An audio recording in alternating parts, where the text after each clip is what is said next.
I'm Nate Hodges with your Pro Football Focus Fantasy Slant. Two marquee defensive ends have recently re-upped with their current teams right before the start of NFL free agency. Michael Bennett signed a 4-year, $28.5 million contract to stay with the defending Super Bowl champion Seattle Seahawks. Bennett's the perfect type of player for Pete Carroll. Carroll traditionally has been a 4-3 under coach with his defensive front.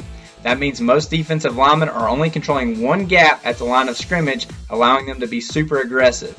However, Carroll has adapted this scheme slightly in recent years to allow his larger defensive tackles to play some two-gap football, maximizing their strengths and minimizing weaknesses of other players across the board.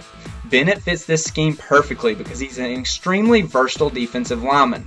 He's big enough to play tackle, especially in pass rush situations, and also strong enough to be a run-stuffing end and athletic enough to get to the quarterback. As a situational player, though, Bennett is not going to be valuable in your IDP fantasy football league. Last year, he did post 8.5 sacks, but only 18 solo tackles and 13 assists.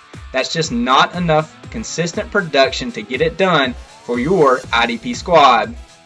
An IDP defensive end I would keep an eye on as drafts get ready for the 2014 season is Greg Hardy of the Carolina Panthers. Hardy was recently tagged as the franchise player by the Panthers and signed the deal, a 1-year, just over $13 million contract.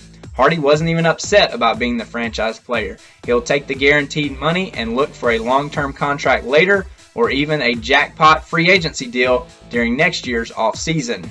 During the 2013 year, Hardy posted 16 sacks, 40 solo tackles, and 20 assists. That ranks him just inside the top 12 for defensive ends in a balanced scoring IDP format.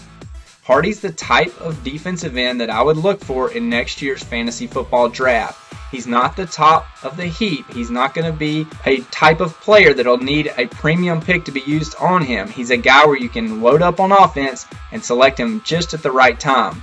The one concern with Hardy is that his sack production was very inconsistent in 2013.